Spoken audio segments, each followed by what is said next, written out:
Jefferson County Court at Law Number 2 is now in session. My name is Judge Terrence L. Holmes. I'm the presiding judge here in County Court at Law Number 2. First of all, I'd like to welcome you to County Court at Law Number 2. You have been asked to come to court today because you have a criminal case in this court.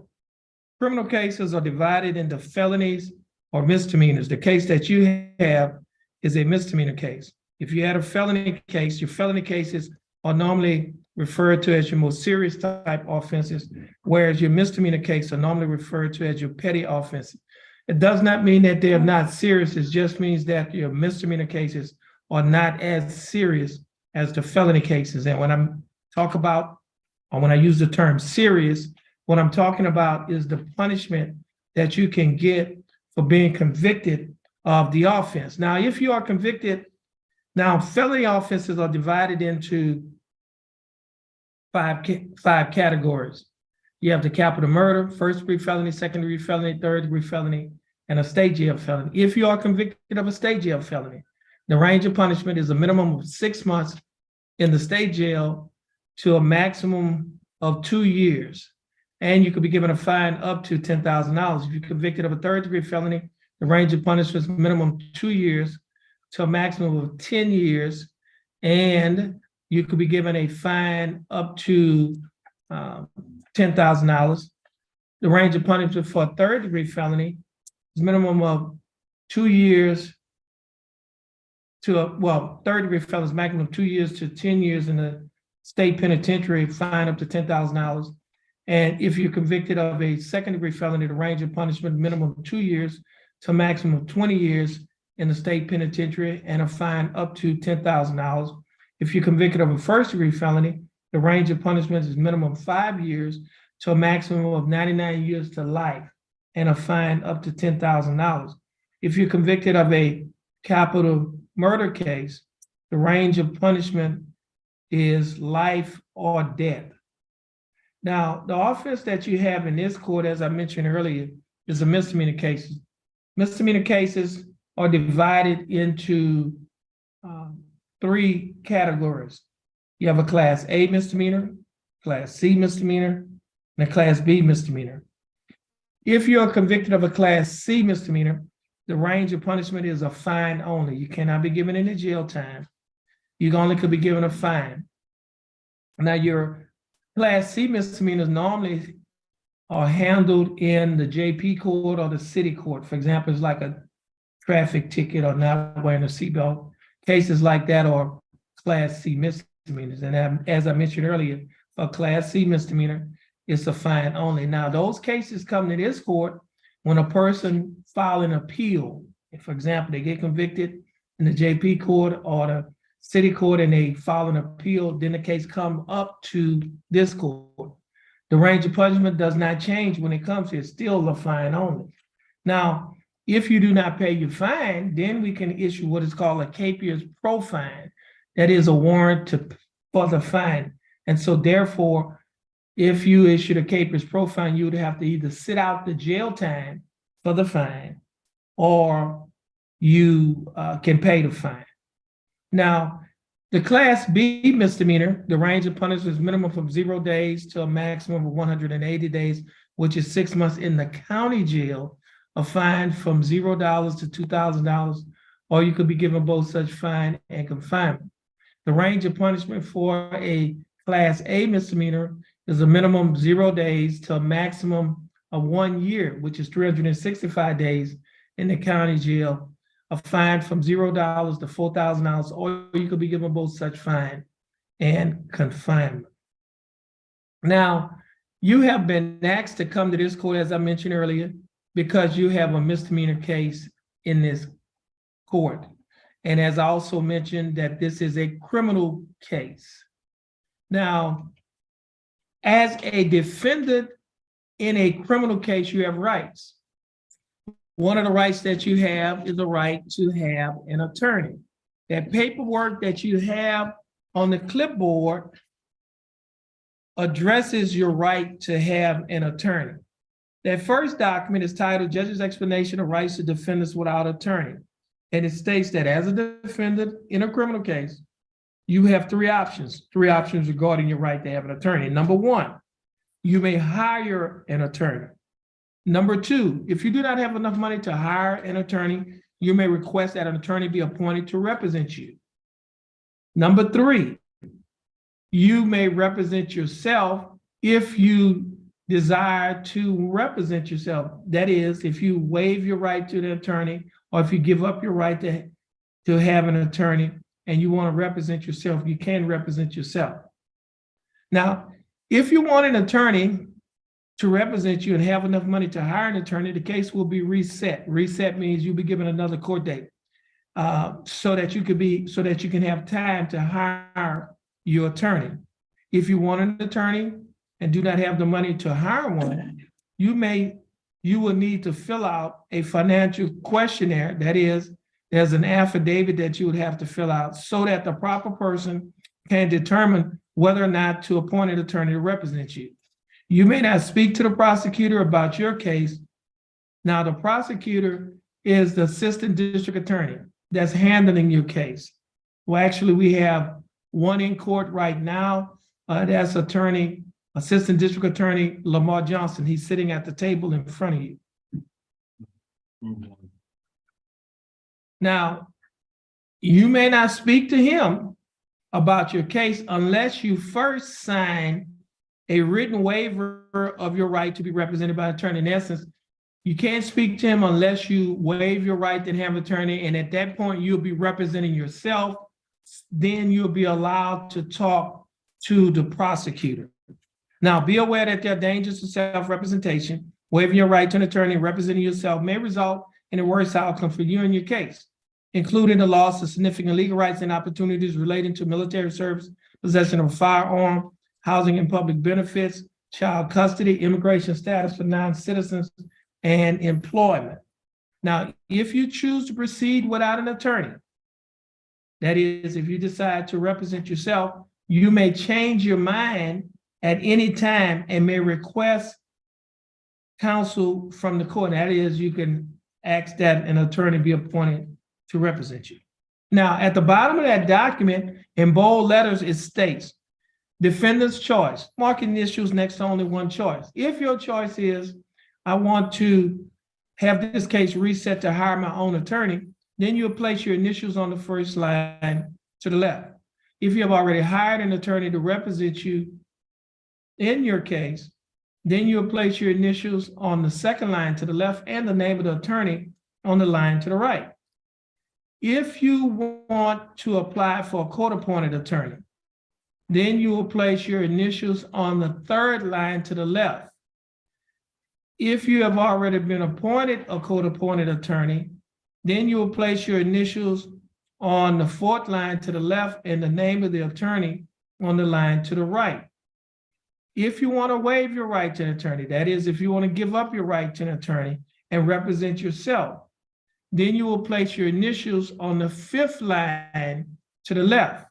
Now, once you finish initialing one of the 5 lines, you will sign your name on the line that is titled defendant, and you will date it today's date, April 4th of 2023.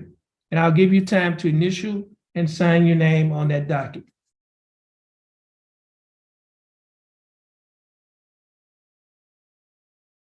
Now, for those of you who will be waiving your right to an attorney, that is, if you'll be giving up your right to have an attorney, you want to represent yourself, you would have to read and sign the next document that is titled Waiver of Counsel for Purposes of Entering a Guilty Plea or Proceeding to Trial. And it states as follows: I have been advised of the nature and charges against me and the dangers and disadvantages of self-representation. My waiver is voluntarily and intelligently made. Furthermore, I have been advised this 4th day of April of 2023 by the County Court at Law number 2 of my right to representation by counsel in the case pending against me.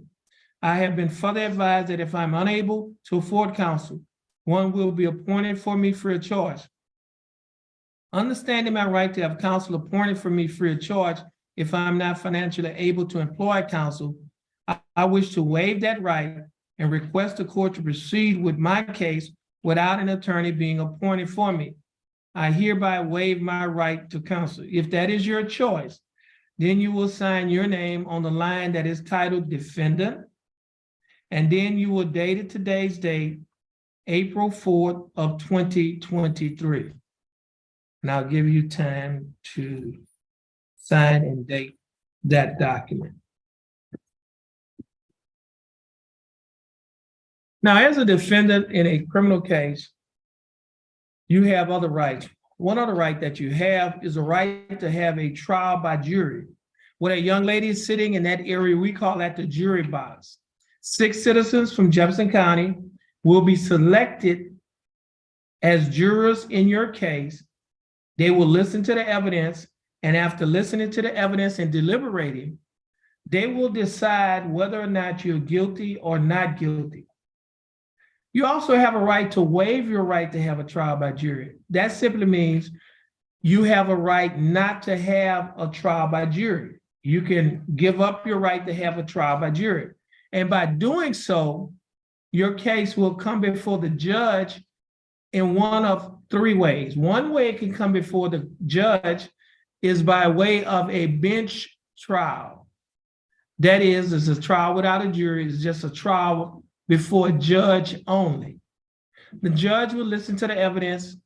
The judge, after listening to the evidence, the judge will decide whether or not you are guilty or not guilty.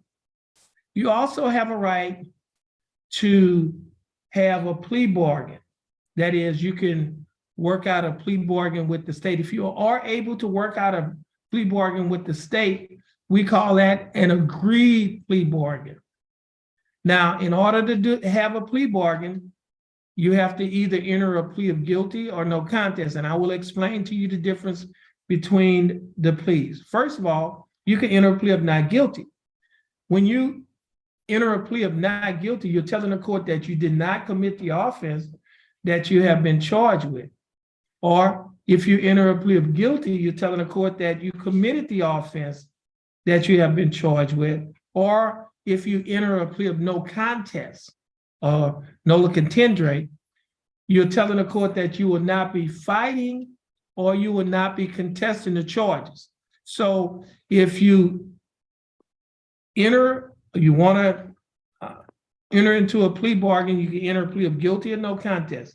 And if you enter a plea of guilty or no contest, you'll come before the judge. And if you have an agreement worked out to settle your case with the prosecutor or with the state, then the judge can follow the agreement, or that is, he can accept the agreement, or the judge can reject the agreement. If the judge rejects your agreement, then you can take your agreement back, and that you can take your plea back. In essence, you could withdraw your plea. And that just simply means, for example, if you and the prosecutor have worked out a plea bargain agreement, let's say the plea bargain calls for you to be on probation, and the court says, well, I'm not going to follow that plea bargain agreement, then you can tell the judge, well, I will withdraw or I take back my plea. I'm not pleading guilty or no contest to it. Since you're not following the plea bargain agreement, you have a right to do that. Now, if the judge does follow the plea bargain agreement, and if you decide that within 30 days you would like to appeal your case because you think that you've been wrongfully convicted or the court committed an error by convicting you, then you have to get permission from the judge to appeal your case if the judge follows the plea bargain agreement. Now, the other way your case will come before the court is by way of an unagreed plea bargain agreement. Unagreed means that you and the state and you and the prosecutor have not been able to come to an agreement to settle your case. However, you want the judge to set punishment in your case. And so your case will come before the judge, and the judge can sentence you anywhere within that punishment range.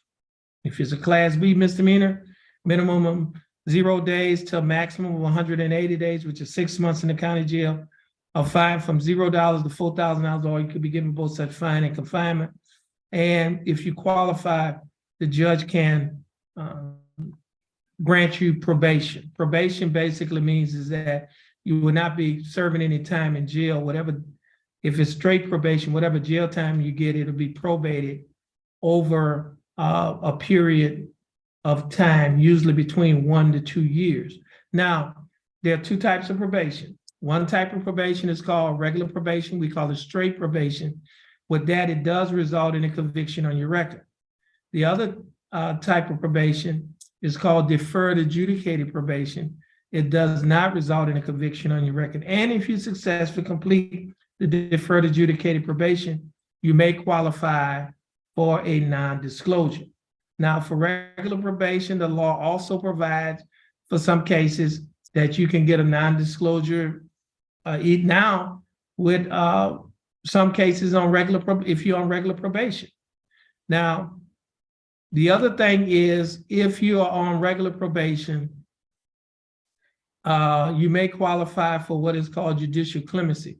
Judicial clemency is where the judge can set aside your conviction, and in essence, you will not have a conviction in your case. But in order for that to happen, you have to successfully complete the probation. There cannot be any more time left on the probation, and you have to be discharged from the probation.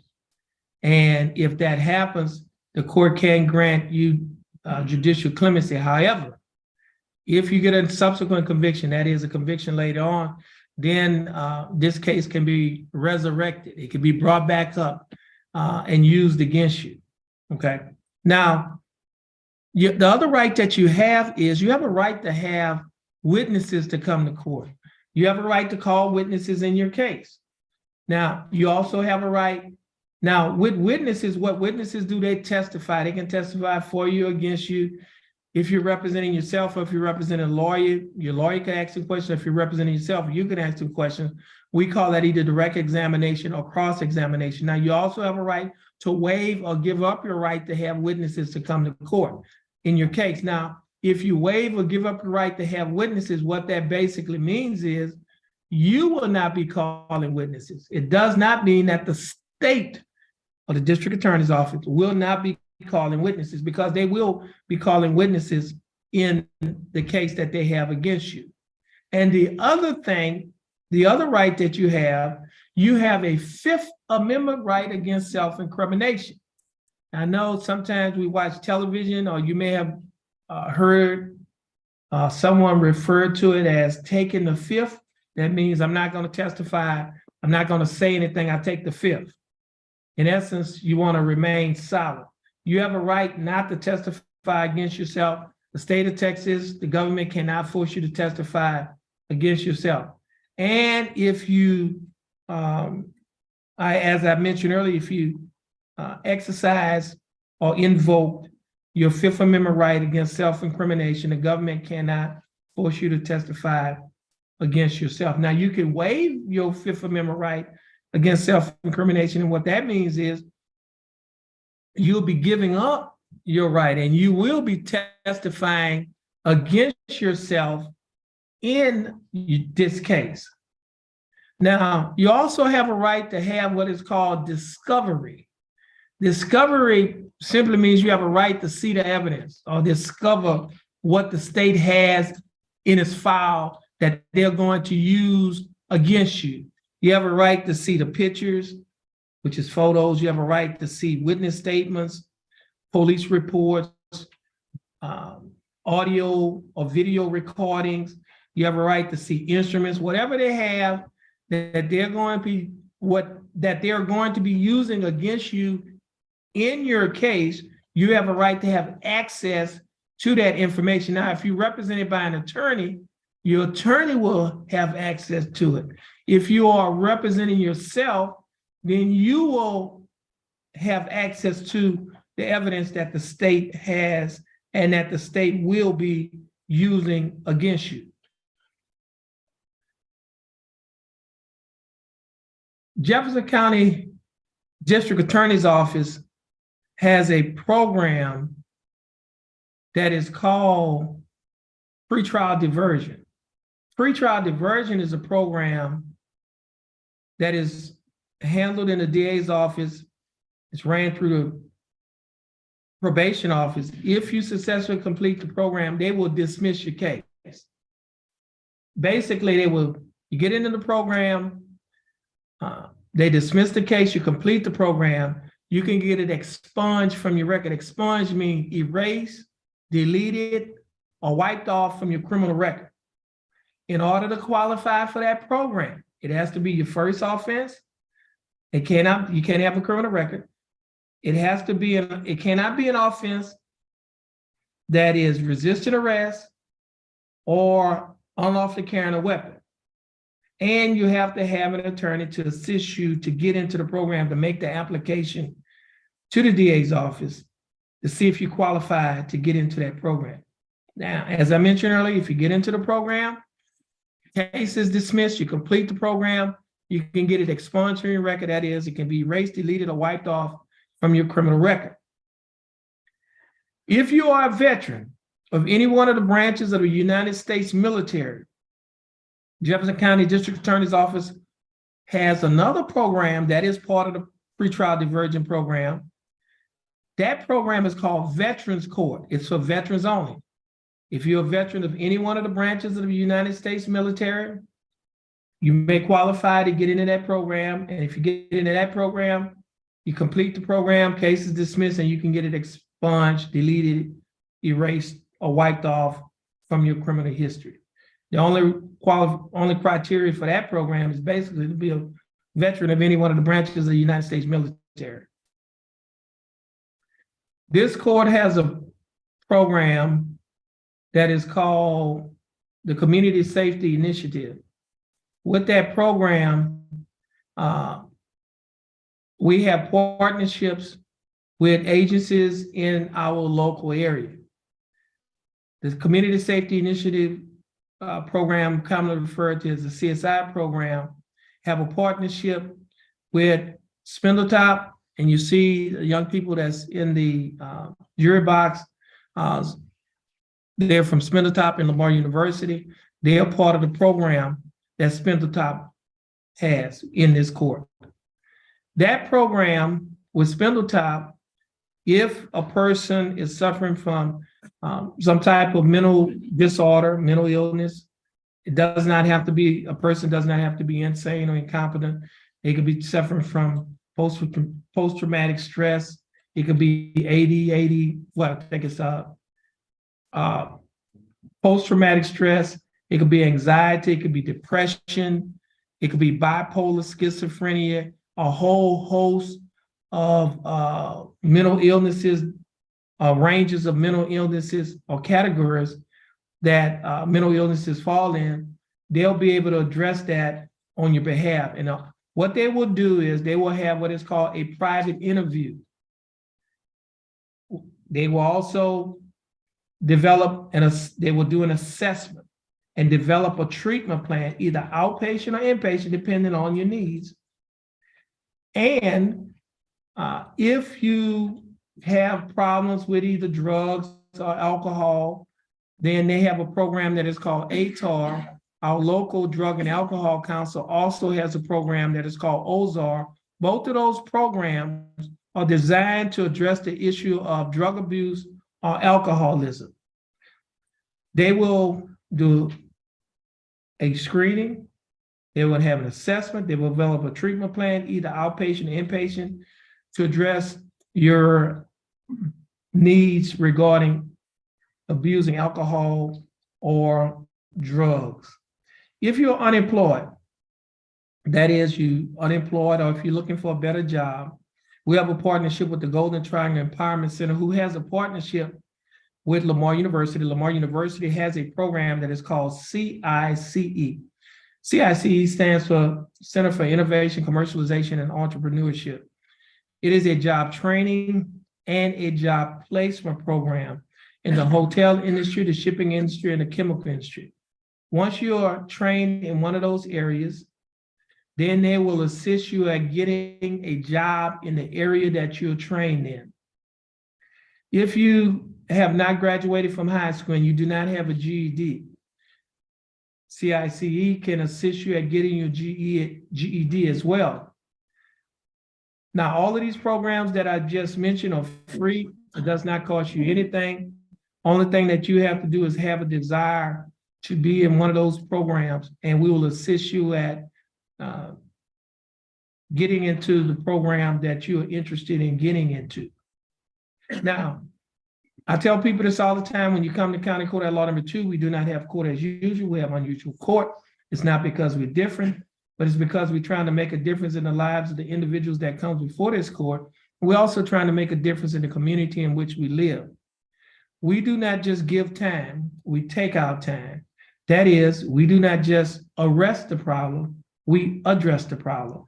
We believe that if we address the problem, we can make Jefferson County a safer place for all of us to live, work, go to school, raise our children, because we will be producing productive people, and productive people will not commit crimes. Why? Because they have too much to lose.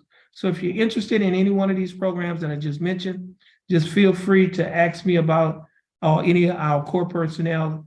You can ask anybody in our court about the program, and we'll be happy to assist you getting into the program. Now, everyone that's here today for a case, you have been arrested. That is, you've been arrested and you have bonded out of jail. You're either out of jail on a cash bond, that means that you paid the full amount of the bond to get out, or you're out on a surety bond, that means that you paid a bondsman a percentage of the bond to get out, or you're here on a PR bond, which means you did not have to pay any money to get out of jail. You're here on your own personal recognizance. Every day that you spent in jail, it can be used as credit towards your punishment. For example, if you spent 5 days in jail and you're in the state, or the district attorney has reached an agreement to settle your case for 5 days in jail, that simply means that you will not have to serve any more time in jail because you've already served 5 days in jail. Therefore, you'll be given credit for the time that you have already served in jail. Also, every day that you spent in jail, you will be credited at $100 a day that will go towards your fine and court costs. So, for example, if you spent 5 days in jail, that's $500 that can go towards your fine and court costs. So if the state is offering a fine and court costs of $500, that means you won't have to pay anything. Why? Because the 5 days that you spent in jail has already paid it off. Therefore, the fine and court costs will be taxed and retired. Now, if it's $700, that means that you would have to pay $200 because you have $500 credit toward the $700. Now, with the $200, we usually require that you pay the $200 on the day that you actually dispose of your case. But if you cannot pay it on that day, we can put you on a payment plan. That is, we can require that you pay off the money in monthly installments. Now, if you cannot pay the money off in monthly installments because you do not have the income, then we can convert your fine and court costs to community service. You will be given $12.50 for every hour of community service that you do. So, for example, if you work 8 hours of community service, that's equivalent to $100 that will go toward your fine and court costs. Now, earlier I mentioned that with our community safety initiative, the CSI program, we have a partnership with Spindletop. They have a mental health program. They have a drug and alcohol abuse program. We have a partnership with Golden Triangle Empowerment Center, who has a partnership with Lamar University, which is CICE. They have a job training and a job placement program, and they have a GED program. If you are in any one of those programs, any one of those programs can be used as community service. You can get community service credit. For example, while you're in 1 hour with Spindletop, 1 hour will go toward community service, and $12.50 will go toward paying your fine and court costs. If you're working on GED, 1 hour in GED will go toward community service, and $12.50 will go toward your fine and court costs. And it's the same thing with the job training program. While you're working in the job training program, 1 hour will go toward community service, and $12.50 will go towards your fine and court costs. So you are doing one thing, but you're getting credit for three things. You're getting credit for being in the program, community service, and your fine and court costs. So you're killing three birds with one stone. So if you're interested, as I mentioned earlier, in any one of those programs, all of those programs are beneficial. And the other benefit is it doesn't cost you anything, it's free. So the only thing you have to do is have a desire to be in any one of those programs. Now, at this time, we're gonna have some representatives from Spindletop. They're going to come forward and tell you something about the program that Spindletop has to offer. At this time, we're going to have Annie and we're going to have Deputy Hinton. Thank you, Connor. You're welcome. Good morning. My name is Steve Hinton. I'm a mental health deputy licensed by the state, Michigan Sheriff's Office. This young lady here is named Danny. Danny is a qualified mental health professional. The reason we are both here today is because the judge cares about every single person that comes before the bench. What the judge has found, and what statistics prove, is that those who have legal issues commonly have mental health, substance use disorders, or sometimes just a lack of community resources. Substance use can be alcohol, can be tobacco, whatever we deal with when we deal with anxiety. The judge believes if he can help you with these underlying issues, he can get you out of the cycle of arrest. Maybe this is your first time to be here. Maybe it is your 10th time to be here. There's still hope. And I'm going to need you to do something for me today. I'm going to need you to share that need with Danny and I so that we can provide services, research, whatever it is that will best fit your situation. If you'll put this information on that form and she just handed out to you, we're going to use that to benefit you. And she's going to explain what exactly she's going to do with it. So the form that I just passed out is HIPAA regulated. That means no one else is going to do the form except for you and I. It's just a basic demographic form. Lets me know a little bit about you, what resources you need, what exactly it is that you're wanting help with. If you want us to contact you, there's a call or a text box, so you can check one of those. We only call once. If you want us to stop calling, hey, we don't call anymore. Then they're at the bottom. If you would like to speak in private about any resources that we provide today, that checkbox is at the bottom saying yes or no. We can get you started with resources today whenever you have some free time from the judge, and we can get those Spindletop resources provided to you.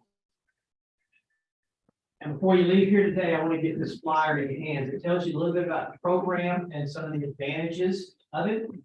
It also on the front has a 1-800 number. Should you ever find yourself in an unsafe place, you can call that number and get help immediately. I'm going to get this to everyone. And then we'll be, when the court goes into recess, we will be going around and picking up those forms, and I'll be handing this out to everyone as well. If you have any questions, we'll be able to visit. Thank you. Thank you, Your Honor. Thank you, Deputy Hinton and Danny.